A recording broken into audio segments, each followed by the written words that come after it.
नमस्कार। सृष्टि के प्रारंभ काल की ये कथा है। चारों ओर जल ही जल था। विष्णु भगवान तब योग निद्रा में सो रहे थे। अब जैसा कि हम सबको पता है कि निद्रा एक तरह का तमोगुण कहा गया है, और तमोगुण अर्थात निष्क्रियता। तो जब सत्व गुण की निष्क्रियता होगी तो तमोगुण डेफिनेटली मैनिफेस्ट होगा। तो वैसे ही विष्णु भगवान के कान के मैल से, ईयर वैक्स से, दो दानवों की उत्पत्ति होती है। उसमें से एक जो दानव था वह सभी चीज़ों को इकट्ठा करने में लग जाता है, तो उसका नाम हो जाता है मधु। और जो दूसरा दानव था वह कीट की तरह दिखता था, तो उसका नाम हो जाता है कैटभ। शास्त्रकारों ने आगे जाकर इसी मधु और कैटभ को राग और द्वेष के नाम से भी कहा है। अब ये जो मधु कैटभ की जो कथा है वह महाभारत में, देवी भागवत में, हरिवंश पुराण में, बहुत सारे अन्य पुराणों में भी स्लाइट वेरिएशंस के साथ आती है। हम यहाँ पर जिस कथा के बारे में बात कर रहे हैं वह महाभारत में और देवी भागवत में जो कथा कही गई है उसकी समरी कहकर कह रहे हैं। अब हुआ यूँ के मधु और कैटभ उत्पन्न होने के बाद अपनी चारों ओर देखते हैं और जल ही जल दिखता है। तो उनको एक प्रश्न उपस्थित होता है कि हमारी उत्पत्ति क्यों हुई, what is the purpose of life. तो उन्होंने एक तरह से सर्च करना स्टार्ट हुआ। अपना लाइफ पर्पस जब वो ढूंढ रहे थे तभी उनके मन में एक ख्याल आया कि जिसके कारण हमारा जन्म हुआ या जिसके कारण ये पूरी सृष्टि दिख रही है हमारे चारों ओर, उसको उत्पन्न करने वाली कोई शक्ति जरूर होनी चाहिए। तो चलो हम उस शक्ति का ध्यान करते हैं, वह शक्ति क्या है वह ढूंढते हैं, तो हम भी शक्तिशाली हो जाएंगे।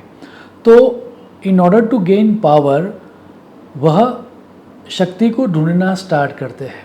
उसी समय के दौरान वह एक वाग बीज, एक साउंड को सुनते हैं और उनको लगता है कि ये जो साउंड है वही देवी का साउंड है, वही शक्ति का साउंड है। तो उसके ऊपर उसका जप करते करते उसके ऊपर मेडिटेट करना वह स्टार्ट करते हैं। शास्त्र ये कहता है कि 1000 वर्ष की तपस्या के बाद माँ भगवती उनके ऊपर प्रसन्न होती है और उनसे कहती है कि तुम कोई वरदान मांगो। तो वो लोग ये वरदान मांगते हैं कि माता हमें अमरता दो। माता हंस के ये कहती है कि अमरता तो मैं नहीं दे सकती, क्योंकि जिसका जन्म होता है उसकी मृत्यु अवश्य होती ही है। तो दोनों आपस में सोचते हैं और ये कहते हैं कि अच्छा तो हमें यह वर दो कि हम जब चाहे तभी हमारी मृत्यु हो, हमें इच्छा मृत्यु का वरदान दो। तो माँ भगवती कहती है कि जब तक तुम दोनों अपनी मृत्यु को नहीं मांगोगे तुम्हारी मृत्यु नहीं होगी, तथास्तु।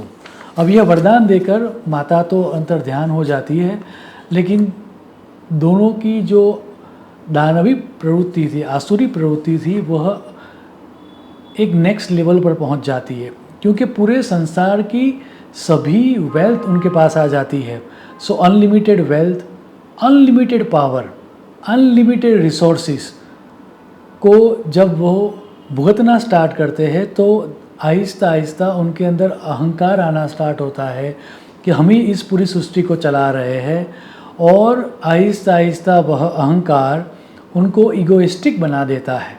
अब वैसे ही संसार में घूमते घूमते एक दिन जल के ऊपर वो दोनों ब्रह्मा जी को देखते हैं, और ब्रह्मा जी को देखने के बाद कहते हैं कि आपको देख के लगता नहीं है कि आपके अंदर वो सामर्थ्य है या आप डिज़र्व करते हो इतने अच्छे आसन पर बैठने के लिए। या तो आप हमारे साथ युद्ध करो या फिर हमें वहाँ पर बैठने दो। अब युद्ध करने की जो क्षमता है वो तो अलग बात है, लेकिन युद्ध करना एवं अपनी जो सृष्टि सर्जन की प्रक्रिया है उसको स्टॉप करके कुछ अन्य करना, वह लाइफ पर्पस ब्रह्मा जी का नहीं था, और इसीलिए वो थोड़ा हिचकिचाते हैं। इसी बात को स्पष्ट करता हुआ एक स्पष्ट श्लोक देवी भागवत में आता है, वह आप देखें। विष्णु कर मूलोद्भूतौ हंतु ब्रह्मणाम उद्यतौ स नाभि कमले विष्णोः स्थितो ब्रह्मा प्रजापति ही। अर्थात मधु और कैटभ नाम के दो विख्यात असुर भगवान विष्णु के कान के मैल से उत्पन्न हुए। वे दोनों ब्रह्मा जी का वध करने को तैयार होते हैं और प्रजापति ब्रह्मा विष्णु भगवान के नाभि कमल में विराजमान थे।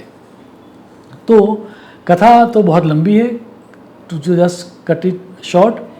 युद्ध करना ब्रह्मा जी का स्वभाव या कार्य भी न होने के कारण ब्रह्मा जी विष्णु भगवान के पास जाते हैं और विष्णु भगवान तब सो रहे थे। तो ब्रह्मा जी निद्रा देवी को रिक्वेस्ट करते हैं कि आप विष्णु भगवान को उठाओ। निद्रा देवी विष्णु भगवान को उठाती है। विष्णु भगवान उठने के बाद पूरी सिचुएशन को समझ के युद्ध करने के लिए तैयार हो जाते हैं और मधु कैटभ और विष्णु भगवान के बीच युद्ध होता है। कथा ये कहती है कि वह युद्ध 5000 वर्षों तक चलता है।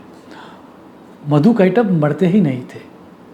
तब कुछ थोड़ा सोच के विष्णु भगवान उनके सामने देख कर ये कहते हैं कि मैं तुम्हारे युद्ध करने की जो दक्षता है, स्किल है और जो सामर्थ्य है उसको देखकर बहुत प्रसन्न हुआ हूँ, तुम कोई वर मांगो।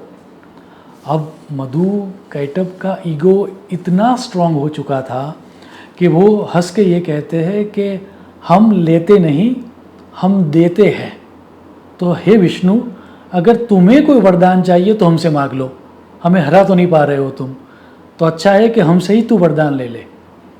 तो विष्णु भगवान तब मुस्कुराते हैं और कहते हैं कि जैसे तुम्हारी इच्छा। और विष्णु भगवान ये कहते हैं कि मैं तुमसे ये वरदान चाहता हूँ कि तुम्हारी मृत्यु मेरे हाथों हो। अब क्योंकि बोल दिया तो करना तो पड़ेगा ही। तो मधु कैटभ अचानक उनको समझ में आती है कि ये तो हम विष्णु के ट्रिक में आ गए। दोनों एक दूसरे के सामने देखते हैं, थोड़ा सोचते हैं और सोचने के बाद, विचार विमर्श करने के बाद वो ये कहते हैं कि फाइन, अब वरदान तो देना ही पड़ेगा क्योंकि हमने तुम्हें बोल दिया है, लेकिन हमारी मृत्यु वैसी ही जगह पर होगी जहाँ पर जल न हो, वाटर न हो। अब क्योंकि मधु कैटभ ने देखा कि चारों तरफ जल ही जल है, तो उन्होंने सोचा वैसी तो कोई जगह ही नहीं है जहाँ पर जल न हो। विष्णु भगवान ने कहा तथास्तु। और जैसा ही उन लोगों ने कहा कि हाँ we are ready for that, Vishnu भगवान का जो कद था वह बढ़ने लगा। वो कद इतना बढ़ गया कि उनका शरीर जल के ऊपर हो गया। विष्णु भगवान दोनों दैत्यों को अपनी जांघों पर, दैट मीन्स अपने थाइस के ऊपर लेते हैं और सुदर्शन चक्र से उन दोनों का मस्तक काट देते हैं। अब क्योंकि विष्णु भगवान ने मधु का वध किया, इसीलिए विष्णु भगवान का एक नाम है मधुसूदन। अब कैटभ को किसने मारा उसके लिए थोड़ी बहुत स्टोरी में एक तरह की हुई संवादिता दिखती है। जैसे कि विष्णु भगवान का एक नाम कहा गया कैटभीजित, जबकि मार्कंडेय पुराण ये कहता है कि माँ भगवती ने कैटभ को मारा था और इसीलिए उसका नाम, माँ भगवती का एक नाम था कैटभा। महाभारत और हरिवंश पुराण का यह मत है कि वो जो दोनों असुर थे मधु और कैटभ, उनके मेद या फैट को विष्णु भगवान ने ले लिया और जो फैट उन्होंने फेंका उसी से हमारी पृथ्वी पैदा हुई और इसीलिए हमारी पृथ्वी का एक नाम है मेदिनी। अब अगर हम स्टोरी के मर्म को समझें तो एक बात स्पष्ट समझ में आती है कि अगर उन दोनों असुरों के पास अनलिमिटेड वेल्थ थी, सो अगर हमें वेल्थ को सस्टेन करना है तो हमें हमारे एरोगेंस के ऊपर चेक लगाना होगा। अगर उन लोगों ने एरोगेंस नहीं रखा होता तो शायद कभी भी उनकी हार नहीं होती। इसी सिद्धांत को समझाते हुए 4 वर्षों की रिसर्च करने के बाद प्रसिद्ध लेखक जिम कॉलिंस ने एक बुक लिखी है जिसका नाम है हाउ द माइटी फॉल। इस पुस्तक में बड़ी बड़ी कंपनियां के डाउनफॉल क्यों होते हैं या बड़े बड़े व्यक्तियों के डाउनफॉल क्यों होते हैं, वह रिसर्च के द्वारा दर्शाया गया है। 5 स्टेजेस ऑफ डिक्लाइन को समझाया गया है और उसमें कॉलिंस ने एक महत्वपूर्ण सूत्र दिया है, यह डिक्लाइन क्यों होता है वह समझाते हुए, और उन्होंने कहा है एरोगेंट निग्लेक्ट, अर्थात सक्सेस मिलने के बाद व्यक्ति या कंपनी के अंदर एरोगेंस आ जाता है और उसके कारण हम उन्हीं प्रिंसिपल्स को निग्लेक्ट करते हैं जिस प्रिंसिपल के आधार पर हमें सक्सेस मिली थी। सो जैसे ही हमें सक्सेस मिलती है, सर्वप्रथम बात हमें जो करनी चाहिए वो ये है कि हमें हमारे एरोगेंस को चेक में रखना चाहिए। वह स्टोरी का कंक्लूज़न भी यही है। याद रहे, लक्ष्मी जी हम्बल व्यक्ति के पास ही टिकती है। सुभाषितकार का एक सूत्र है, वह सूत्र कहकर मैं मेरी वाणी को विराम दूंगा, जो ये कहता है सूत्र कि लक्ष्मी जी हम्बल व्यक्ति के पास ही टिकती है। आर्जवम धनम विद्यते। शुभम भवतु। प्रणाम।